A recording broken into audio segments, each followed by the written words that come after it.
Gracias, Carlos, por estar aquí con nosotros y estamos ya deseosos de escucharte.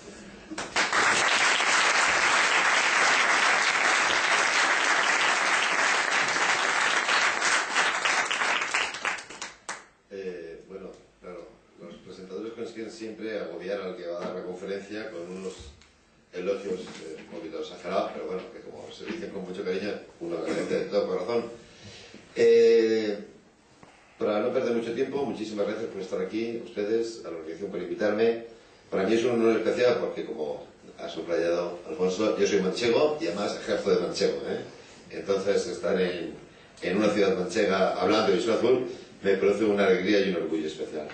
Pero vamos a meternos ya inmediatamente en arena, porque así creo que tendremos incluso un margen de tiempo para eventuales preguntas y debates, ¿no?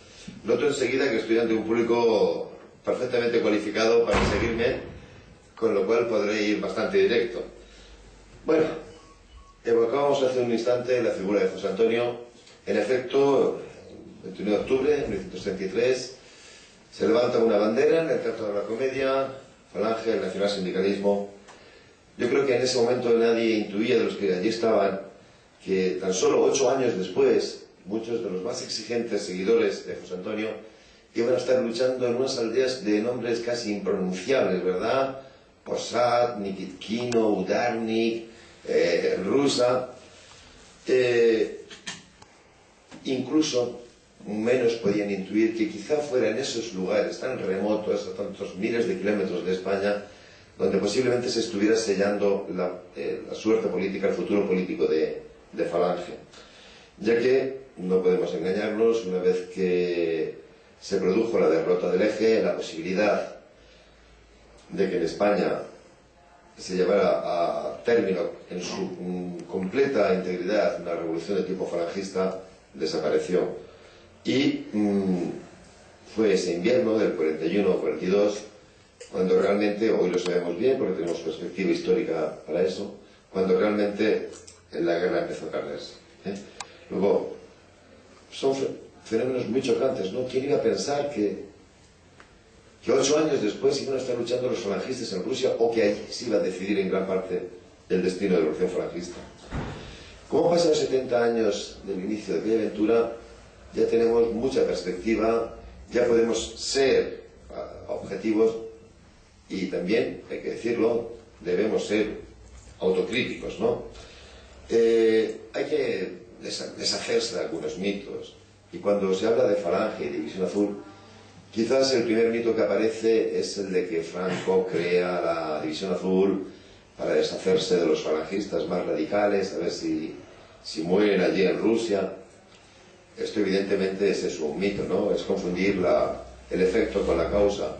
Cuando se confunda la División Azul, evidentemente todo el mundo, no los alemanes, no los falangistas, sino todo el mundo, menos los soviéticos, están convencidos de que la derrota de la Unión Soviética va a ser aplastante e inminente.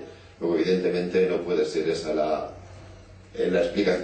intención de Franco, porque en este momento todo el mundo piensa que van a volver de Rusia a los pocos meses, además, con la aureola de la victoria, etcétera, etcétera. Pero bueno, durante muchos años ya saben ustedes que ha sido un auténtico leitmotiv echarle la culpa a Franco de todo, de que se estrellara Mola, de que se estrellara Sanjurjo, de que los falangistas murieran en Posad. Repito, tenemos que intentar ya un análisis más objetivo y, cuando hace falta, ser autocrítico. Además hay otros aspectos de este tema, Falange y División Azul, que es el que nos trae aquí hoy, que exigen que intervengamos sobre él. Me explico. A fecha de hoy hay una tendencia increíble a desfalangistizar al máximo el significado histórico falangista de la División Azul. No sé si ustedes tuvieron la espantosa experiencia hace 2 domingos de ver en un periódico, en La Gaceta, un artículo de un personaje que dice que la División Azul ni fue de voluntarios, ¿no? Y dices, pero Dios mío, ¿cómo se puede llegar hasta tales extremos de necedad o de alejamiento de la realidad? No nos engañemos, este intento de desfalangistizar a la División Azul tampoco empezó ayer, ¿verdad? Ya en el mismo momento en que nace la División Azul, hay un señor que debió ser un gran militar, tiene 2 laureadas, pero políticamente era un necio, como el general Varela, que se empeña a capa y espada en que el nombre de División Azul no exista, ¿no? Que sea siempre el nombre de División Española de Voluntarios. Pues desde el general Varela hasta este autor, el señor Rodríguez Jiménez, está esa tendencia de desfalangistizar a División Azul. Cuando la realidad histórica es que sin la falange, la División Azul es absolutamente incomprensible. A título personal, me he especializado quizá bastante en los aspectos militares de la División Azul, organización, estructura, batallas, pero por supuesto no me llamo a engaño. Lo esencial para entender el significado histórico, incluso el funcionamiento de la División Azul, es su origen falangista. Para empezar, hay un hecho cuantitativo, sencillo, y es que la falange es la que aporta siempre el mayor número de integrantes de la División Azul. Últimamente hay algunos estudios, posiblemente algunos de ustedes lo hayan leído, por ejemplo, unos brillantísimos estudios que está haciendo el señor Pablo López de Garra, enfatizando cómo hay muchos militantes de Acción Católica que están en la División Azul, o el componente católico de la División Azul. Pero eso no excluye lo otro, me explico. La mayor parte de estos militantes de Acción Católica que van a la División Azul tienen doble militancia, están en falange y en Acción Católica. Es decir, es que hubo también muchos que eran católicos, sí, católicos y falangistas. También se viene subrayando últimamente que hay más componente carlista del que normalmente habíamos admitido. Sí, pero son los carlistas que admiten la unificación, los que están de acuerdo en integrarse en falange. Otros subrayan que en definitiva hay muchos militares profesionales. Sí, hay un sector de militares profesionales que son, a partir de una cierta graduación, comandantes, que muchos no han tenido nunca una vinculación con falange. Pero cuando uno se repasa o investiga las biografías de los oficiales desde el rango de capitán y teniente para abajo, ves que prácticamente todos proceden del SEU y han hecho la guerra o la han empezado la guerra civil en banderas de falange. Repito, estadísticamente es la que más aporta, y cuando se trata de gente que no es militante en ese momento, ni de falange, ni de ninguna de sus organizaciones, son gentes que están totalmente impregnadas del espíritu falangista, que lo han vivido y que lo han mamado. Por supuesto, también imprimió a la división toda su mística y toda su estética. Es curioso cómo observen ustedes en el tramo final, en el segmento final de la historia de la división, que es el episodio de la Legión Azul. Es curioso que es cuando vemos que en sus banderas aparece más explícitamente reflejado el carácter falangista. Las banderas que llevan los batallones, los regimientos, cuando salen de España, no llevan simbología falangista. En cambio, las banderas perdón por la redundancia, que se llaman así, las banderas de la Legión Azul, todas ellas incorporan en el reverso la bandera falangista específicamente. Luego, estos intentos de desfalangistizar a la División Azul llegan a lo patético, porque ignoran hasta las realidades más sencillas con las que estamos viendo. Pero no ese es lo profundo de la cuestión. La División Azul no la podría haber inventado nadie distinto a Falange.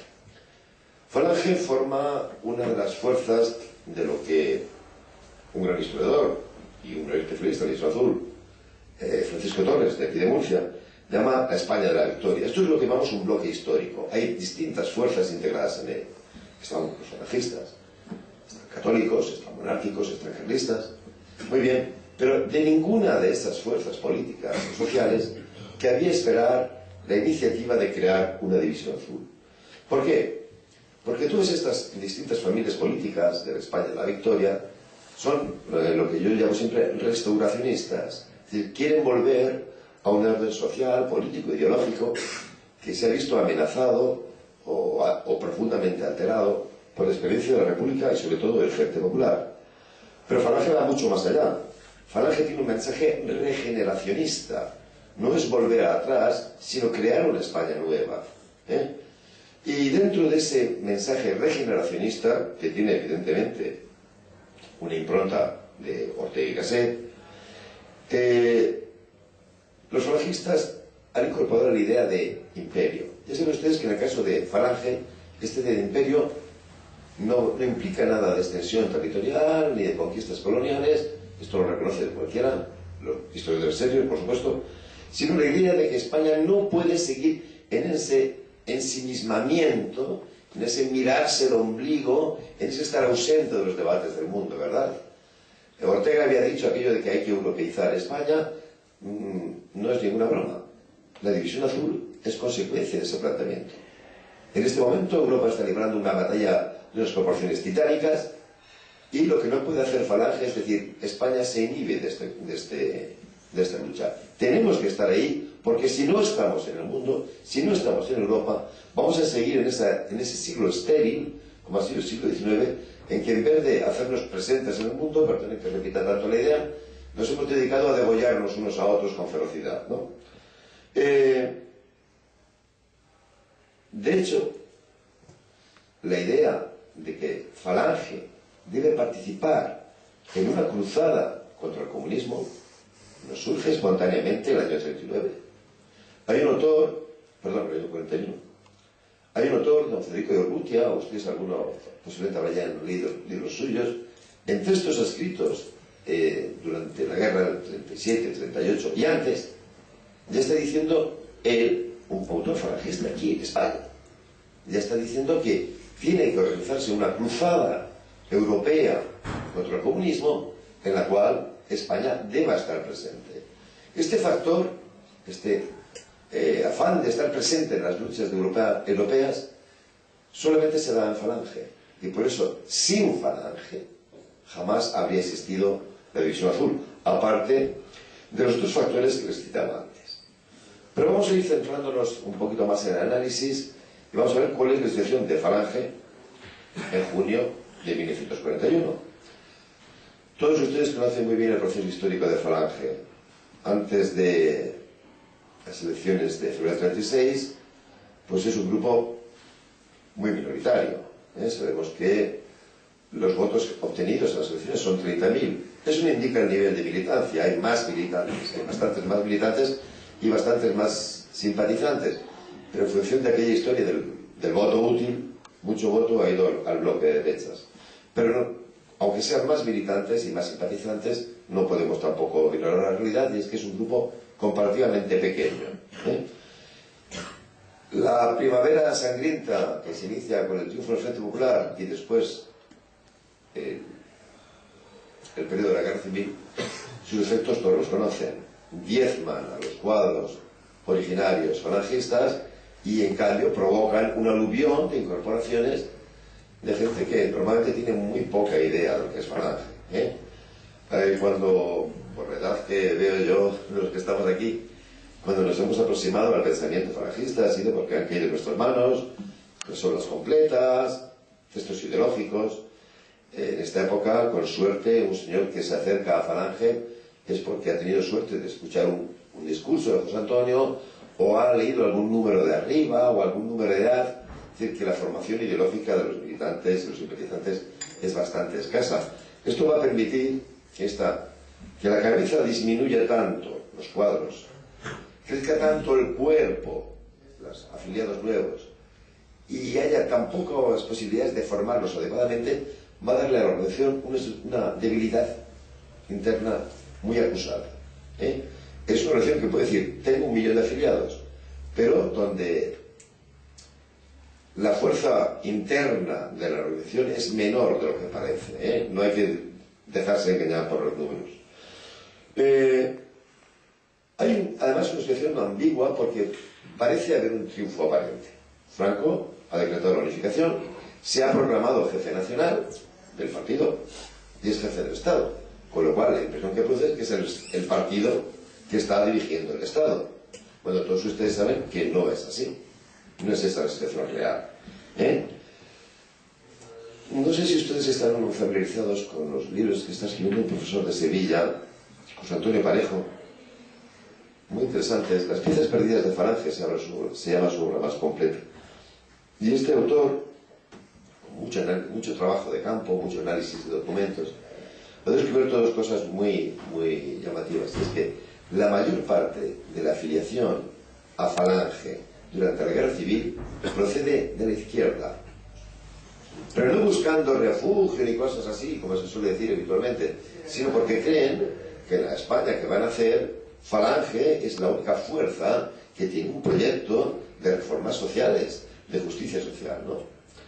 Pero a la vez, demostrar esta tesis de que los falangistas, en vez de ser los señoritas que pintan los autores de izquierdas, eran básicamente obreros y campesinos, le provocó a este profesor universitario un curioso episodio. Y es que le encargó el libro, el estudio, no sé si la Junta de Andalucía o la Diputación de Sevilla, y cuando lo presentó dijeron, pues ahora no te lo publicamos, porque dices lo que no debes decir, ¿no? Pero a la vez el autor es muy crítico y dice, muy bien, pero después de atraerse a toda esta gente, el liderazgo en ese momento de Falange no supo darle cauce y expresión, lo cual provocó una profunda desmovilización, Eso también tenemos que ser muy conscientes. El año 39 mucha gente se da cuenta de que la revolución falangista está quedando en acompañamiento coreográfico, que no hay medidas efectivas para implementarla y se está produciendo una desmovilización masiva de los afiliados. Ahora verán la importancia de esto. ¿Quiénes están en ese bloque histórico del que hemos hablado? Hablábamos de católicos, monárquicos, carlistas, gente conservadora pero políticamente no tan definida, y poderes fácticos concretos. Hay ciertas fuerzas económicas, pero en realidad los dos grupos más importantes, porque estos sí que tienen una agenda muy clara, una agenda política muy clara, son por un lado la Iglesia y por otro lado el ejército. Y el poder real está en manos del ejército. La expresión del ejército es un poco demasiado abstracta. Deberíamos decir en manos de un núcleo dirigente militar. Un núcleo dirigente, con oficiales con gradación de coronel para arriba, que tienen una visión política muy conservadora y monárquica prácticamente siempre. Este grupo político, su exponente más característico es sin duda Varela, consideran que Falange no tiene ningún mérito para presentarse como la fuerza política dominante en España. Lo que le echan en cara a Falange es que, bueno, Hitler ha hecho su revolución y ha conquistado el poder, Mussolini ha hecho su revolución y ha conquistado el poder, pero en España quien se ha alzado en armas contra el Frente Popular ha sido el ejército, y después se han añadido ciertas organizaciones políticas como Falange, que por tanto a usted le corresponde un papel muy secundario, el papel le corresponde al ejército. Esto no es que arranque de aquí, esto viene de la vocación pretoriana que se ha gestado en el ejército español durante todo el siglo XIX, en el sentido de que es el ejército el que tiene que vertebrar el país. Pero este sector militar no es tonto, se ha dado cuenta también del potencial que está en las masas falangistas y ha iniciado un proceso de cooptación muy significativo que merecería ser estudiado más detenidamente. Por ejemplo, cómo la mayor parte de los oficiales provisionales, que en su casi totalidad, cuando entran en las academias de alféreces, suele ser gente falangista, cómo los han ido cooptando para quedárselos como cuadros en las Fuerzas Armadas, ¿no? Pero hay tensiones, es una época en la que de cara a la galería todo es unidad, todos estábamos estupendos, pero hay muchas tensiones internas entre estos militares que no quieren para nada la hegemonía política de Falange y una masa de afiliados que aún tienen confianza en que con Franco se va a poder hacer la revolución. Hay anécdotas muy curiosas, que están publicadas, yo que sé, por ejemplo, en los libros de la Fundación Francisco Franco, los documentos que están en su archivo. Hay un informe de los servicios de información que narra una historia muy casi cómica, ¿no? Un general de estos, muy conservador, que se cruza con un sargento que era falangista y le mete una bronca, le quiere meter un paquete porque el sargento lleva el yugo y las flechas en su uniforme. Dice, ¿qué llevas ahí? El sargento le responde con mucha gracia, llevo lo mismo que el general Franco, que saben ustedes que llevaba en su uniforme el yugo y las flechas también. Muy bien, estas tensiones existen, y se ven agudizadas además por la intervención de un personaje que todos ustedes conocen, Serrano Suñer. Serrano Suñer, a título personal, yo creo que nunca fue falangista, procedía, ya lo saben, de la CEDA, era un hombre de una inteligencia brillante, otra cosa sería quizás su honestidad, pero de una inteligencia brillante.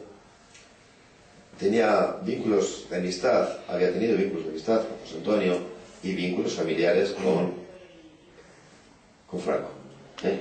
Pero sobre todo era un hombre de una ambición tremenda y creía que su objetivo era hacerse con el poder real en España, utilizando como palanca a la falange.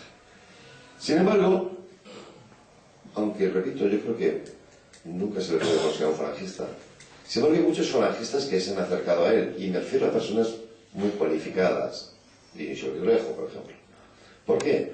Porque ven en este hombre suficiente talla política como para intentar la ocupación efectiva del poder. Volvemos a lo que les decía antes del profesor Parejo, que detecta claramente que hay un fallo bastante notable en la dirigencia, en los dirigentes falangistas, que son incapaces de desarrollar las políticas oportunas. Estas ambiciones tan grandes de Serrano Suñer chocan muchísimo con esta estructura de militares que ocupan efectivamente el poder, ¿verdad? Y eso es lo que nos lleva a la famosa crisis de mayo del 41, cuando hay un conjunto de dirigentes falangistas que en cadena presentan a su dimisión a Franco. ¿Por qué se produce esto? Es el resultado de la acumulación de frustraciones. Falange ha intentado crear el auxilio social. No ha intentado, lo ha creado, sí, pero como ha tomado forma es de una manera muy distinta a su concepción original.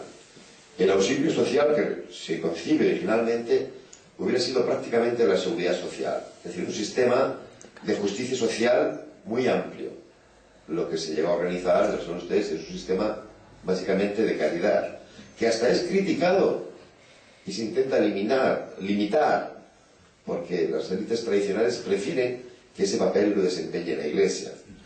Otra frustración tremenda ha sido aquel gran proyecto de organización sindical de Gerardo Salvador Merino.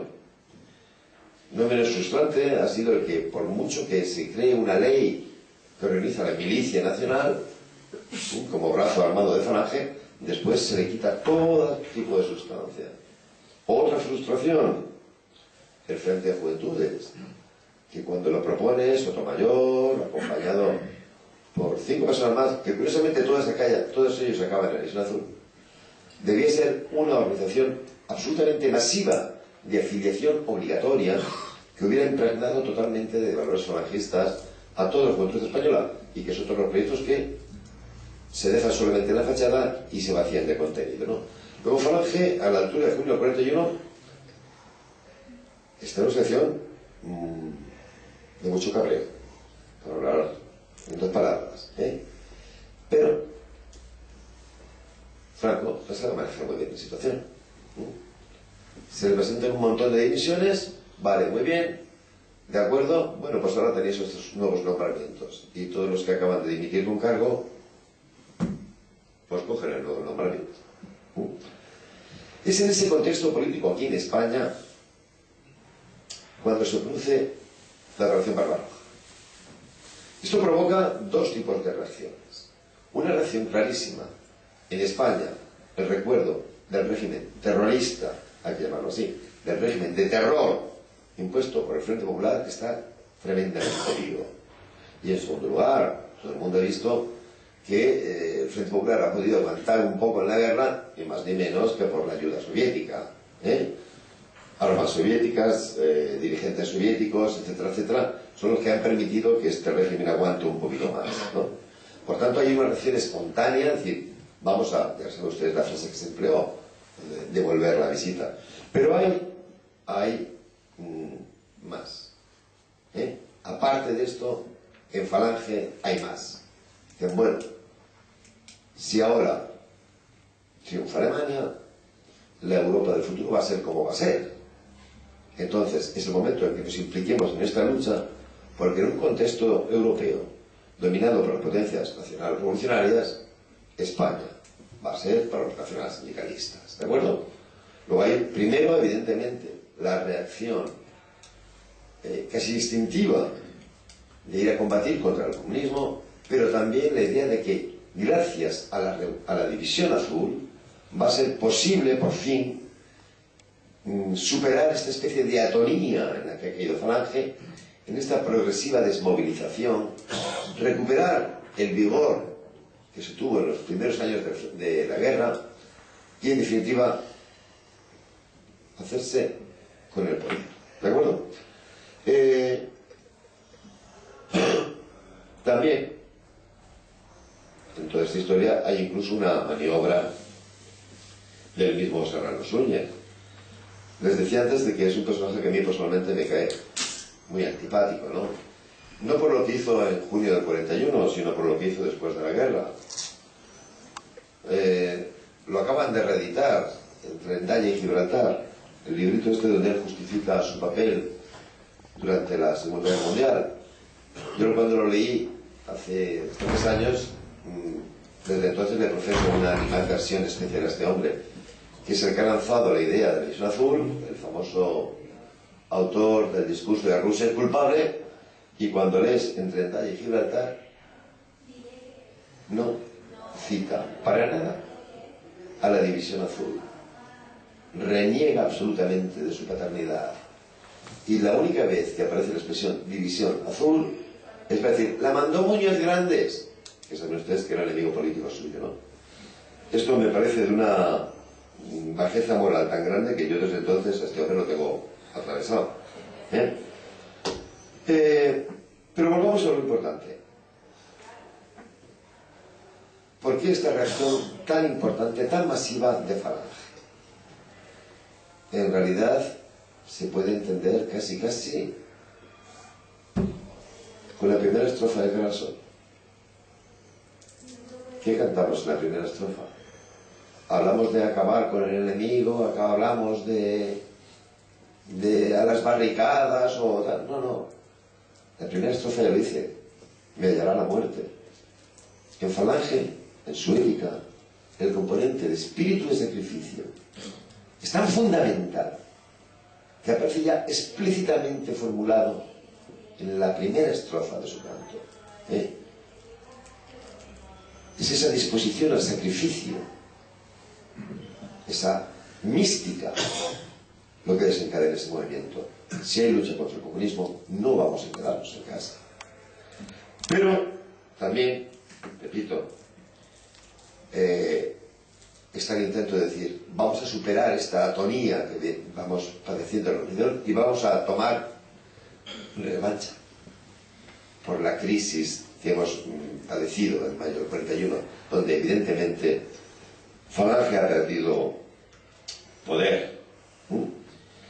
El éxito de la convocatoria falangista es tan grande que evidentemente este sector militar, este sector de pretorianismo militar que encabeza Varela, se asusta, pero se asusta hasta extremos inconcebibles. Dice, Dios mío, hemos hecho todo lo posible y lo imposible para cooptar a los alféreces provisionales e incorporarse al ejército. Hemos conseguido anular el peligro que suponía la existencia de un brazo armado de Falange, las banderas de Falange, la milicia de Falange. Y ahora nos va a aparecer en la cara toda una división, y además que va a ser instruida por los alemanes, con lo cual esto va a ser bastante tremendo en eficacia, ¿no? Varela pone en marcha, ya lo saben, la jugada totalmente opuesta. Diseña un proyecto de división en el cual contempla la presencia exactamente de 200 falangistas. El resto van a ser soldados que vengan de los cuarteles. ¿Quién comparte esas ideas? Por ejemplo, Quintelán, el famoso general Quintelán, en este momento capitán general de la región de Cataluña, ni corto ni perezoso, lanza aquella idea de todos los soldados de mi región militar son voluntarios para la División Azul. Una idea evidentemente peregrina y que da lugar a la aparición de gente que sostiene que la División Azul mandaron soldados de reemplazo. ¿Por qué dice esto Quindelán? Porque Quindelán está temblando ante la idea de una división falangista. Dice, mira, la lleno de mis soldados, aunque sea, antes de que de Falange se haga con este instrumento. La solución a este doble modelo, división falangista y división militar, ya lo saben ustedes, fue salomónica, mandos militares, voluntarios falangistas. Esto da lugar a un montón de interferencias. En los banderines de enganche que abre Falange se apuntan muchos militares y en los cuarteles se alistan muchos falangistas. Precisamente ayer tuve que dar la tristísima noticia en el foro que existe División Azul de la muerte de Vicente Mas Martínez, prototipo de falangista y divisionario bizantino, que estuvo implicado en los intentos de liberar a José Antonio el año 36, vieja guardia, estuvo toda la guerra represaliada, etcétera, etcétera, etcétera. Bueno, el año 41 estaba haciendo la mili en Gerona. Entonces, si usted se coge los libritos estos que hay sobre División Azul, de ciertos impresentables, dirán, ¡oh! Todavía voluntarios falangistas sacaron soldados de Cataluña, por ejemplo. Digo, sí, por ejemplo, Vicente Mas, que sale de su regimiento de Gerona. Es decir, la gente dice, de los cuarteles salen 6.000, de las banderas de los banderines de enganche de milicias salen 10.000, luego hay 6.000 que no son falangistas. No sacas idea. La mayor parte de los soldados que se listan en los cuarteles son soldados falangistas, naturalmente. Bueno, precisamente todas estas tensiones entre el proyecto que intenta liberar Varela y el proyecto que intenta poner en marcha Falange dan lugar a que en los primeros meses de resistencia de la división se produzcan una serie de choques importantes, que no van a ser ninguno de los habla, pero sí que son significativos, ¿no? Más de uno habrá leído ejemplos en los libros de temática divisionaria que conozcan, ¿no? De oficiales que arrestan a su compañía porque en vez de cantar el himno de la legión o el himno de infantería, quieren cantar el Carrasol. Hay muchos oficiales que se permiten comentarios despectivos sobre los señoritos falangistas que no creen que vayan a luchar adecuadamente. ¿Cuándo va a desaparecer todo esto? Evidentemente bajo el fuego. Cuando estos señores, coroneles, comandantes, que tienen una experiencia militar de África y que dicen, bueno, todo lo que no sean legionarios, todo lo que no sean regulares no me va a servir para nada, y cuando ven luchar a sus voluntarios falangistas dicen, madre mía, no es que luchen iguales, es que luchan mejor. Les podría poner varios ejemplos, como vamos de tiempo, porque yo es que me pongo bien. Les podría poner varios ejemplos de hasta qué punto estos militares llevan sus suspicacias con respecto a los falangistas a extremos a veces cómicos. Cosas que las lees y dices, pero bueno, ¿cómo se puede ser? Mira, un ejemplo de estos militares así, muy antifalangistas, que están en la División Azul, un teniente coronel, jefe de sanidad, se ha quedado en Berlín para dirigir todos los servicios sanitarios de la división. Y pasa en ese momento por Berlín una comisión de médicos españoles que está visitando Alemania. Médicos todos ellos muy antifalangistas, por cierto. Y les cuenta lo siguiente, dice, la División Azul, palabras textuales, una banda de indeseables. Dice, han detenido aquí en Berlín a bastantes desertores de la División Azul que vienen a contactar con judíos comunistas para alistarse en la Francia libre. ¿Ustedes se imaginan alguna cosa más absurda que esa? Como si tú quieras llegar a Berlín y decir, por favor, ¿dónde hay judíos comunistas? Y hubiera una oficina de reclutamiento para la Francia libre. Es absolutamente delirante, pero que lleguen a decir semejantes sandeces, que por cierto algún historiador de esos lo utiliza en sus libros, demuestra el auténtico terror que tienen a esta división que es falangista, y que no quieren que tenga ese carácter. Esto también da lugar a que algunas veces las valoraciones que hacen los voluntarios de la división sobre sus mandos nos hayan llegado muy cargadas de connotaciones negativas. El caso más famoso es posiblemente el del coronel Martínez Esparza, jefe del 289 Regimiento, que muchos voluntarios en sus memorias dicen más o menos, casi textualmente, que los está mandando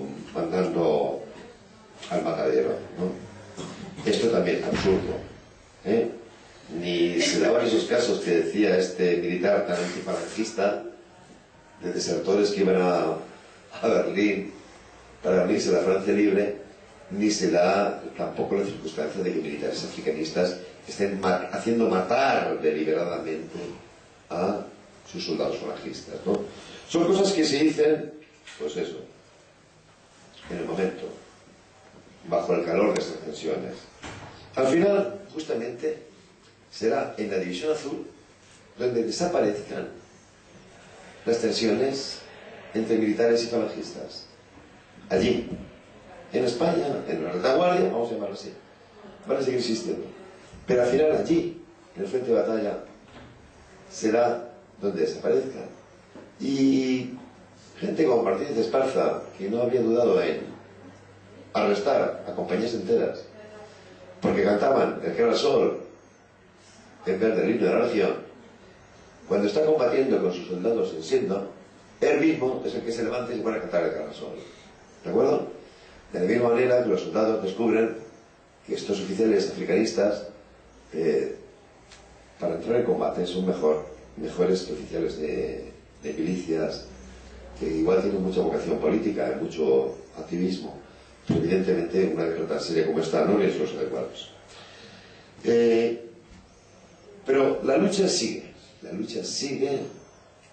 en la retaguardia, y sigue teniendo como protagonista a Varela. Verán, no han pasado muchos meses desde que la división está en Rusia, cuando ya se capta que la campaña no va a ser como se imaginaban, ¿verdad? Está provocando unas masacres increíbles. Y sobre todo, como llevados por su espíritu, han acudido al frente un gran número de jerarquías falangistas, mandos nacionales, pero también mandos provinciales y mandos locales. Se ha producido en España una cierta cantidad de vacío político que naturalmente se han puesto a ocupar enseguida fuerzas más conservadoras. Saddam Hussein se da cuenta de esto y pide, que puesto que la campaña ya no está siendo como se esperaba, que regresen de Rusia una serie de mandos. Y regresan. Automáticamente Varela, que no le ha perdonado a Falange este hecho, dice, ahora me cebo en ellos. Pero no es un caso muy concreto. Carlos Pinilla salió de España como era jefe provincial. En abril vuelve y ya se queda aquí. Bueno, la que monta el ejército lo amenaza con juicio militar, que si es un desertor, que si es un Juan. Este hecho lo encuentras en los archivos, están los escritos de los jueces militares pidiendo que Carlos Pinilla se reincorpore, que no se quede en su cargo político, que vuelva a Rusia.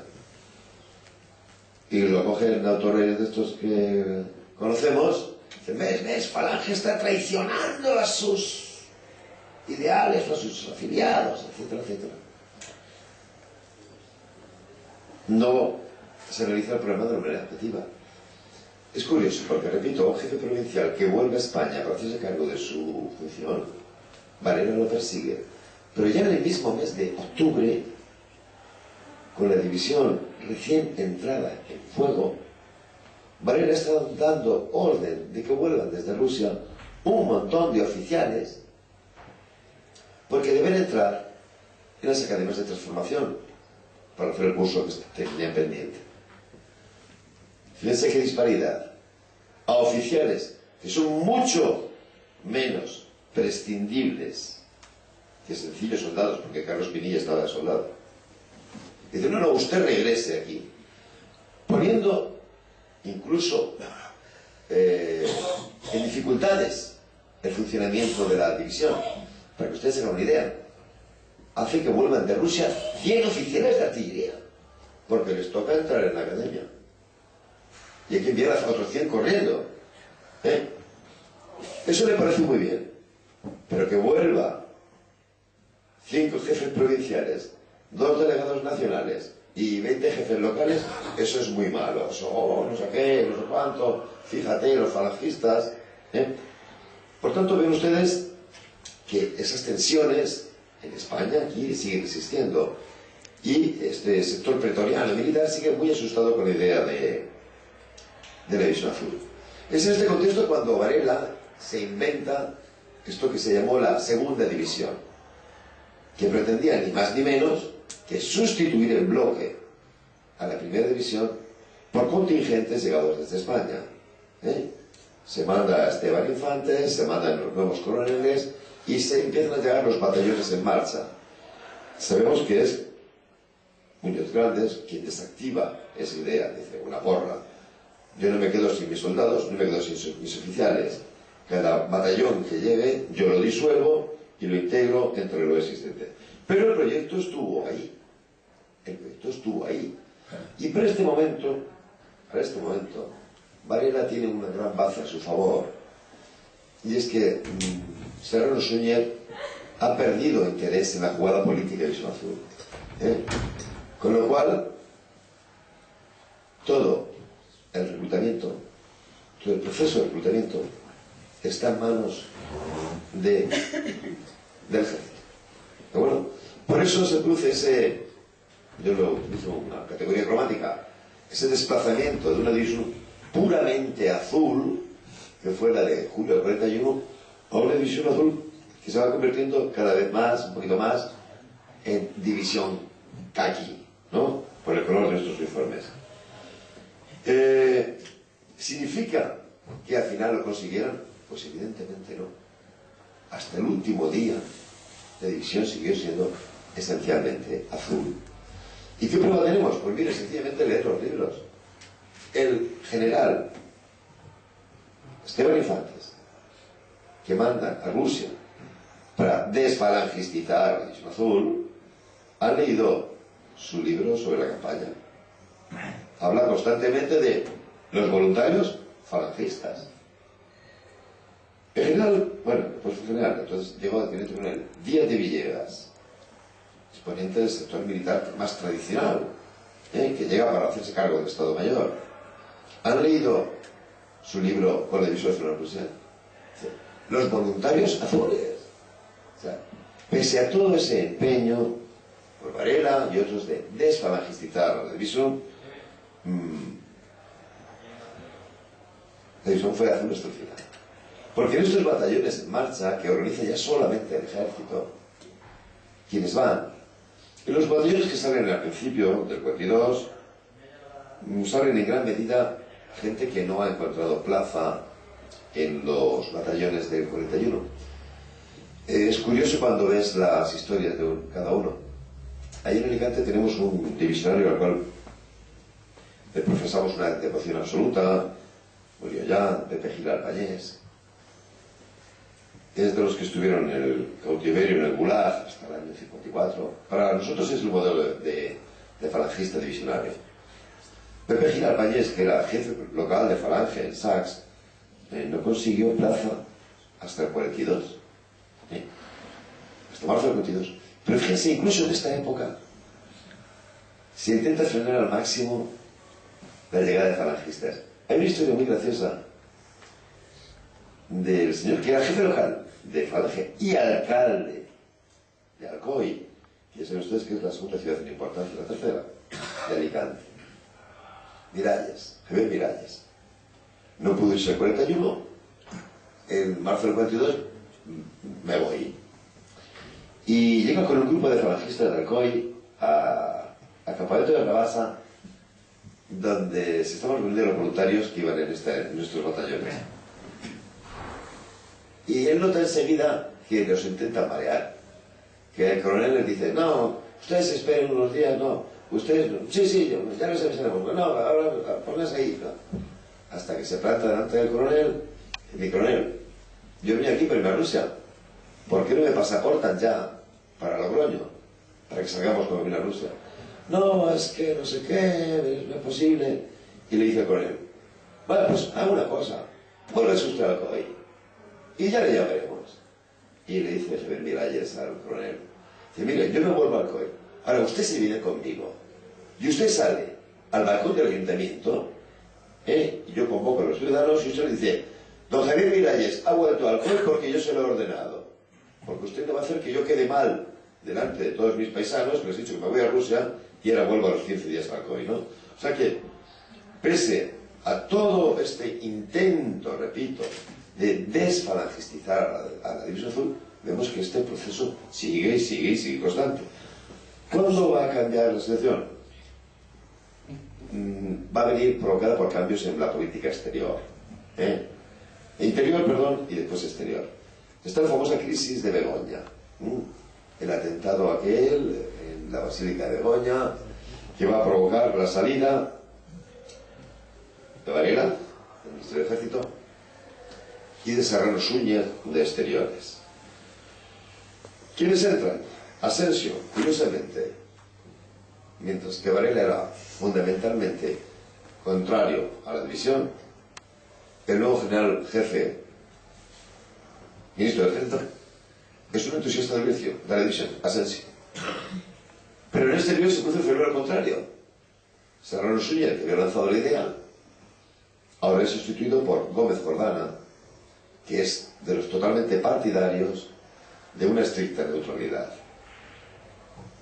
Pero este cambio, cuando va a tener sus consecuencias reales, va a ser cuando en noviembre del 42 se produzca el desembarco en Marruecos. Es el momento más difícil, mucho, con diferencia, por el cual pasa el régimen de Franco en toda la guerra. Hay un sector entero del gobierno que incluye a varios ministros militares, a todos los ministros de inspiración falangista, que dicen ya no podemos quedarnos fuera de la guerra, hay que entrar a la guerra, porque estos señores que acaban de ocupar Marruecos, sin importarles violar la neutralidad del Estado francés, de Vichy, el siguiente paso va a ser atacarnos nosotros, ¿de acuerdo? Así que hay un sector militar y falangista que es partidario en ese momento de entrar en la guerra ya. Pero frente a él se pone precisamente Gómez Jordana, que es el señor que dice, no, lo que tenemos que hacer es volver absolutamente a la neutralidad e incluso iniciar el acercamiento hacia los aliados. Tal como Franco ve la situación política internacional, finalmente quien se apoya es sobre todo en Gómez Jordana. Y Gómez Jordana va a ser mucho más eficaz aún que Varela a la hora de eliminar la presencia falangista o intentar eliminar la presencia falangista en la División Azul. Gómez Jordana recibía naturalmente a su cargo las críticas de los embajadores norteamericanos en Madrid, y estos tenían un excelente servicio de información en España. En cuanto detectaban que cualquier jefe provincial estaba haciendo una humilde campaña de propaganda de la División Azul, colocar unos pasquines en las calles o insertar algunos anuncios en la prensa, aparecían en el Palacio de Santa Cruz muy airados, ¿esto qué es? ¿Esto qué es? Y rápidamente Gómez Jordana daba orden de parar esta propaganda, de parar ese reclutamiento. Esto va a continuar hasta el final, hasta la Legión Azul, cuando llegan a España las noticias de que se va a disolver la división, que va a ser sustituida por la Legión Azul. Hay un grupo de jefes provinciales de Falange que dicen, bueno, pues esta va a ser azul, pero al 100%. Luego vamos a iniciar en España, nosotros, jefaturas de Falange, un nuevo proceso de reclutamiento, como el de julio del 41, para que esta unidad sea enteramente azul. Rápidamente, los embajadores británicos y norteamericanos, ahí están a protestar, y rápidamente Gómez Jordana va corriendo a Franco esto que se paralice inmediatamente. Y lo consigue que se paralice. Estos son, digamos, los hechos. Muy bien. Bueno, estos son los hechos. Se los he repetido un poco a ustedes, pero en realidad yo creo que casi todos los conocían ya. Ahora, lo importante sería las valoraciones. Lo primero que me gustaría subrayar es que la persona que en este momento encarga la jefatura orgánica es José Luis Arrese, que es el secretario general. Arrese es un hombre, así como les digo que tengo una pésima opinión sobre Serrano Suñer, sobre este político tengo mucha mejor opinión. Sé que algunos consideran que es el que encarna el franco-falangismo, una falange plegada a las ideas, a los intereses del franquismo, pero a mí me parece indiscutiblemente de una honestidad total, ¿no? Les he traído unos cuantos párrafos que van desde el 41 hasta el 44 para que vean cómo Falange en todo momento estuvo apoyando, secundando a la División Azul. El 18 de julio del 41, en pleno efervescencia, un discurso de los jefes provinciales. Nos encontramos en este otro 18 de julio, 5 años después de aquella fecha de dolor y gozo. Y nos encontramos a esos millares de camaradas voluntarios de la División Azul con la misma ilusión y la misma fe de los primeros momentos. Más interesante es un discurso que da en Valencia, justamente, también en julio. Ahí tenéis a esa juventud espléndida que ha buscado hasta la recomendación para conseguir un puesto entre los voluntarios de la División Azul. En Rusia, materialmente mirado, egoístamente mirado, no se nos ha perdido nada que atraiga nuestro apetito. Sin embargo, la juventud marcha con la alegría del que se sabe protagonista de una empresa imperial. ¿Cómo hubiera reaccionado la juventud de hace 20 años? Ya lo visteis. Al ir a empresas tan claras y tan luminosas como la de Marruecos, lejos de marchar voluntariamente, se sublevaba en Málaga para no embarcarse. 2 meses después, en septiembre, hablando de los agricultores de Elche, España se la sirve, como la sirven esos magníficos voluntarios de la División Azul, que han ido a las tierras de la noche para derretir con sus pisadas ardientes de entusiasmo la nieve del odio comunista. Y aquí tenéis la tragedia. Mientras en Rusia nuestros voluntarios luchan, y en todos los rincones de España hay madres que todavía lloran a sus hijos muertos, cada vez son más los que gustan de la postura blanda, de las medias tintas, de la vida gris, chata, sin nervio. Otro discurso, en diciembre del 41, al SEU. Camaradas universitarios, cuando volváis a vuestros claustros, no habléis en tono blando. Usad el recio tono de nuestros escuadristas. Y si os preguntan que por qué habléis tan fuerte, citad la lista de los caídos del SEU, desde Matías Montero a Eugenio de Arizkun. Eugenio de Arizkun acababa de morir en Rusia. Mirad los sitios donde cayeron, todavía rojos con su sangre. Desde las esquinas de Madrid, cuando todo era miedo, hasta los hielos de Rusia. Mientras en esta universidad estéis reunidos en congreso, 2000 camaradas vuestros con sus jefes nacionales a la cabeza, están en vigilia de armas sobre la noche helada de los campos rusos. Algunos han ido ya. Los demás volverán con sus banderas desplegadas, que el recuerdo de unos y otros y la presencia de otros os anime a llevar a la práctica las enseñanzas de este congreso. Julio del 42, ya no existe esta sensación de que esta campaña va a ser corta. No, es necesario que es una campaña muy dura que va a durar mucho tiempo. Falange, en boca de su secretario general, sigue prestando un apoyo unánime, completo a la división. Un discurso en Málaga, el 21 de julio del 42, al año de empezar la campaña rusa. Nosotros preferimos el estilo revolucionario a la resignación y el conformismo, a la fría discusión del que defiende por compromiso las cosas más sagradas. Preferimos la reacción viril del que las ama apasionadamente, a la seriedad insípida de aquellas generaciones que se agotaron en la melancolía de una patria sin atracción. Preferimos la alegría de nuestros camaradas de la División Azul, que saben morir cantando en los campos de Rusia. Otro discurso, este de una fecha increíble, el 10 de febrero del 43.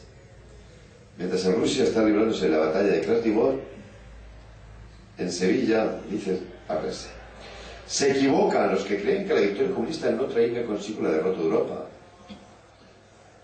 En esta época había muchísimos, todo el sector anglófilo español, encabezado por Varela, decían que la guerra no iba a pasar nada, porque total iban a ganar el Imperio Británico, iba a mantener todo igual en Europa. Y esta verdad tremenda, y en esta verdad tremenda nos tenemos que situar de una manera absoluta y entera. Y en esta posición extrema nos tenemos que afirmar una y otra vez, hasta grabar en la mente de cada uno de nosotros, que todos nuestros actos tienen que ver con el sabor heroico de lo decisivo. Que la División Azul, por ejemplo, no es de ninguna manera un gesto de galantería hacia una nación amiga, ni menos aún el pago, que no se paga, de una sangre que se derramó en nuestros campos de batalla, sino una decisión rotunda de luchar hasta el final contra el peligro comunista.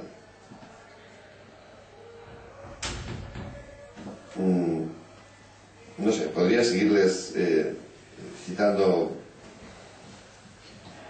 párrafos de estos, algunos de fecha tan tardía como julio del 44, que ya se ha producido incluso el desembarco de Normandía, cuando la suerte de la guerra, no nos engañemos, pues ya está cantada, ¿no?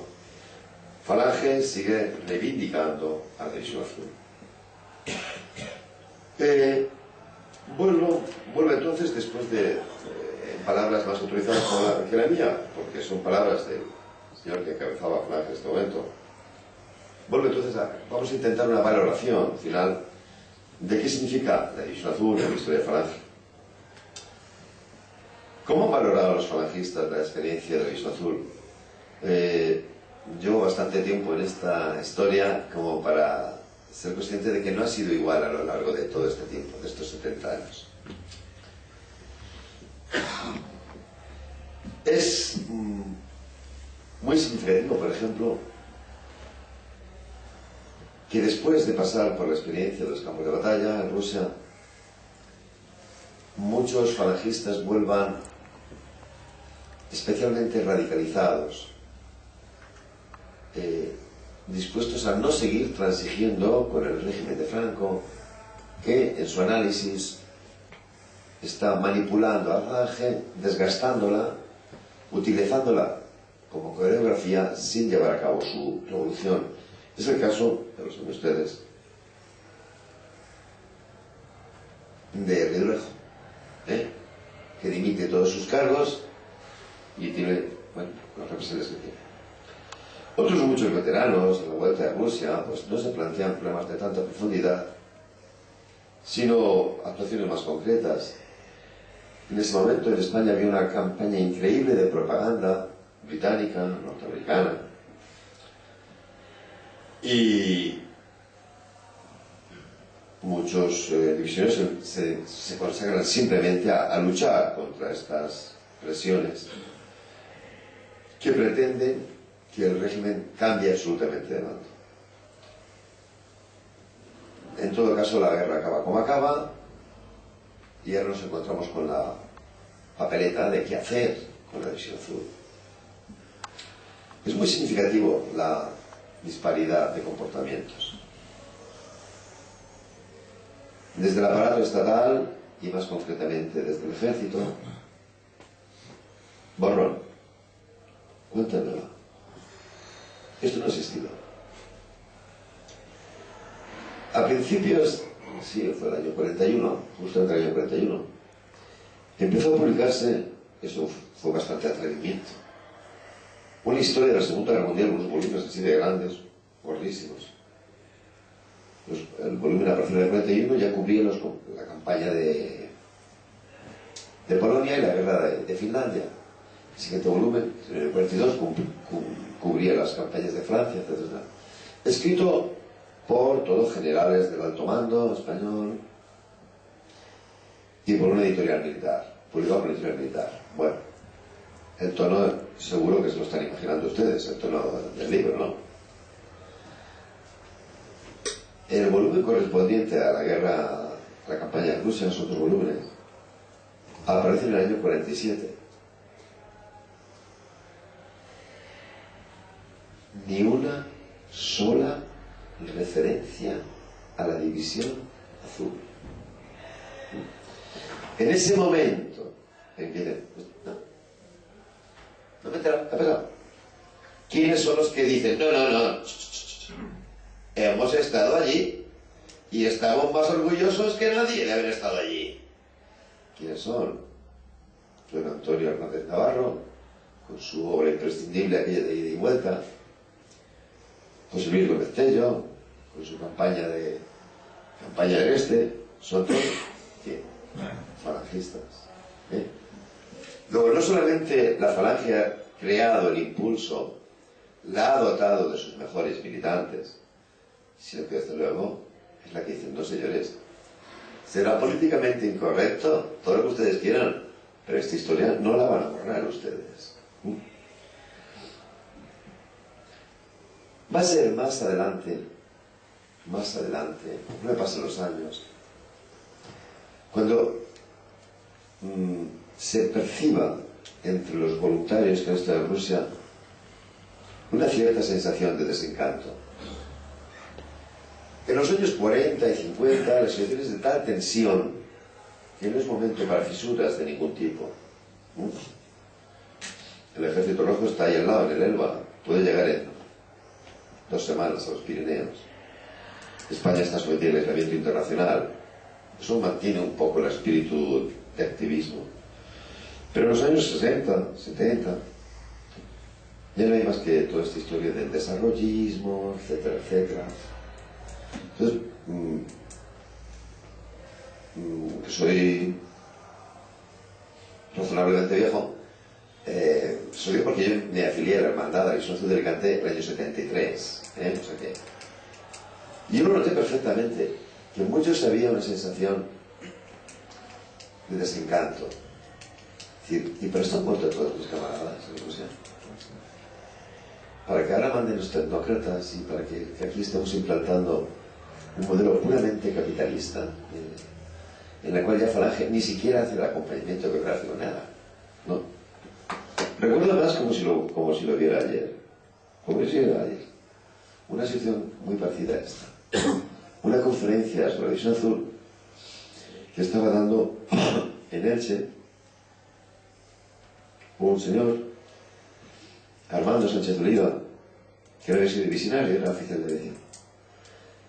Es el que acuñó una palabra que ahora utilizamos bastante, la palabra divisionista, para todos aquellos que no hemos estado en la División Azul, pero que la sentimos como algo absolutamente propio. Y estaba dando una conferencia brillante, porque era un señor muy brillante, y había un guripa, todo se ha dicho, estaba un poco colocado ese día, que le interrumpía cada poco tiempo y le decía: ¿a qué fuimos a Rusia? ¿A qué fuimos a Rusia? Sí, fue un momento de desencanto. Pero, ¿quién sacó a los guripas, a los veteranos de ese desencanto? Pues evidentemente Fernando Gabriel Ortiz de Guzmán. Escribió esa magna obra literaria y dijo básicamente lo siguiente: miren, señores, es cierto, nos engañaron, nos toman pelo, nos sacrificaron, hemos muerto allí, hemos vuelto mutilados, hemos dejado nuestra sangre, nuestra juventud, pero aquí el malo de la película es el que nos ha estafado, no nosotros. Nosotros nos hemos comportado como falangistas, con gallardía y con valor. Y eso ya lo ven ustedes expresamente formulado en esos términos en ese otro libro, de otro gran falangista, que por cierto, también se alistó la división saliendo de un cuartel, de esos soldados forzosos, Sánchez Diana, donde dice, miren, no me arrepiento de nada, quien tiene que arrepentirse de algo, si acaso, son los que nos engañaron, no nosotros. Nosotros nos hemos comportado como auténticos caballeros. Cierto, este desencanto, durante esta fase de desencanto, pues algunos falangistas divisionarios van a partir en otra deriva hacia otras ideologías. Hay casos, creo que los tienen ustedes, famosos de Druejo, que va a evolucionar hacia la socialdemocracia. Otros, Castilla, pues hacia la democracia cristiana, ¿no? Pero básicamente la mayor parte de los falangistas divisionarios continuaron prestando su apoyo al régimen de Franco. Luego les ocurrió un poco lo que la falange en conjunto. Yo sé que dentro del ambiente falangista esto da lugar a un intensísimo debate si no hubiera sido mejor retirarse del franquismo. Desde luego se habría mantenido la virginidad política del movimiento y nadie te podría acusar de haber colaborado con un régimen reaccionario, capitalista, tal. Para Falange es posible que hubiera sido bueno, para los falangistas quizá también, pero desde luego para España y para los españoles no habría sido bueno. No sé cómo valoran ustedes el régimen de Franco. Yo creo que a estas alturas ya se puede ser bastante objetivo. Yo le veo aciertos y errores. Lo que sí que tengo claro es que prácticamente todos sus aciertos fueron por inspiración de los falangistas o por acción de los falangistas.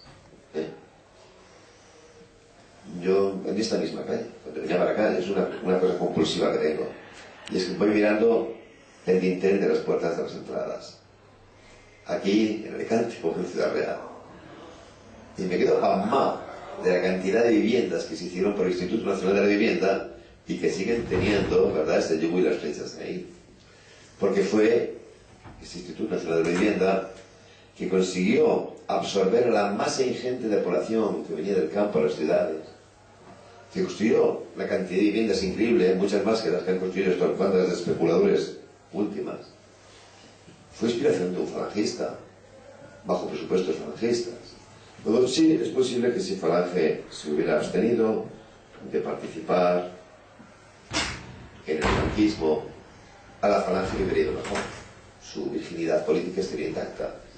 Pero estoy convencido que a los españoles les habría ido peor, porque, repito, todo lo bueno que aportaron, que ha tenido el régimen de Franco, yo lo vinculo a ideas puestas en marcha por falangistas, a la aplicación de principios falangistas. Por eso,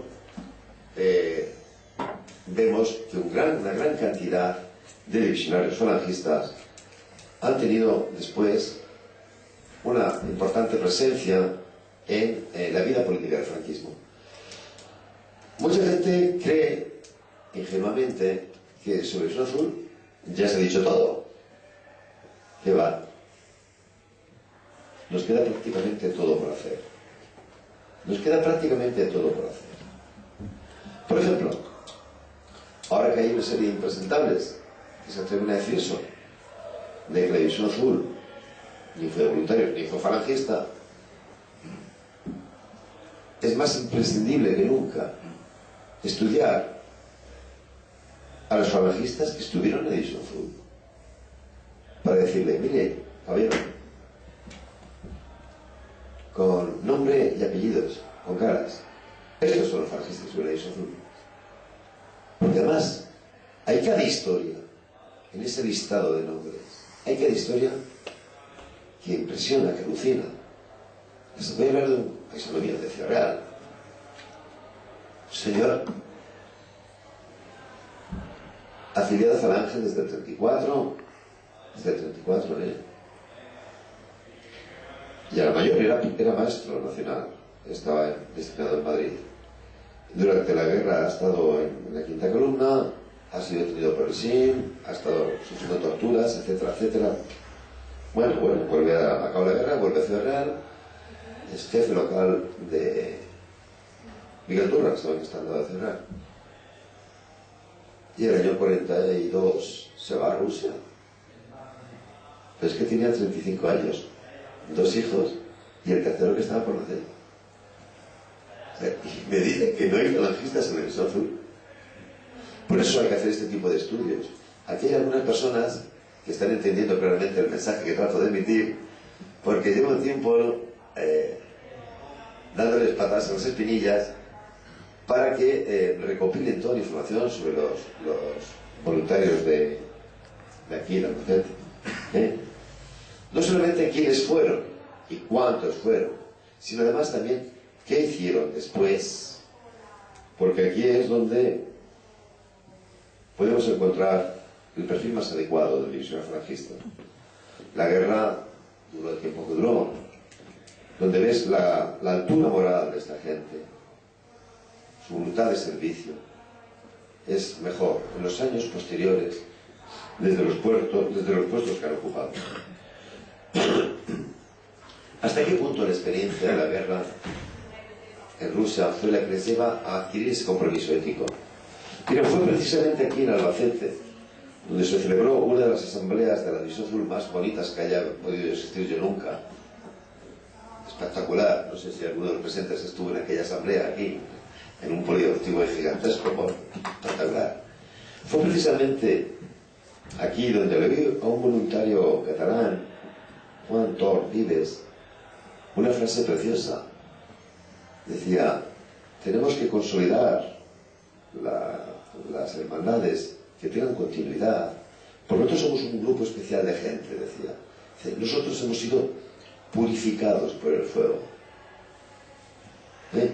Tenemos en nuestra historia ese paso de haber visto a tantos camaradas caer, que no podemos conformarnos con esta vida chata, anodina. Él lo dijo con esa frase que a mí me pareció genial, brillante. Pero, por ejemplo, uno de estos innumerables voluntarios anónimos, Eduardo Díez Infante, en un libro suyo inédito, por desgracia, describe esto, lo describe así.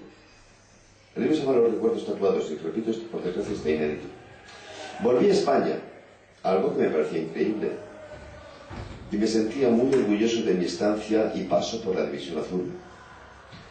Había ido allí para hacer honor a la memoria de mi padre y mis hermanos. Su padre lo habían ejecutado los Frente Populistas. No sé si lo conseguiría, pero pienso que tal vez ellos desde el cielo habrán levantado el pulgar de la mano derecha cerrada mientras guiñaban el ojo sonriendo. Volvía impregnado de falangista. Me sentía mitad monje, mitad soldado. Había estado al aire libre, bajo la noche clara y en lo alto de las estrellas. Aquello había sido una auténtica cátedra para la formación de un hombre, de muchos hombres. No hay nada en esta vida, nada comparable a ser un soldado en una guerra, para la construcción de un espíritu y la confirmación de un ideal. Esta excelente frase, esta excelente descripción de Díez Infante, quizá lo que nos explique a todos ustedes que tienen una experiencia al respecto seguro, que dentro del ambiente falangista los divisionarios siempre hayan gozado de una aureola especial.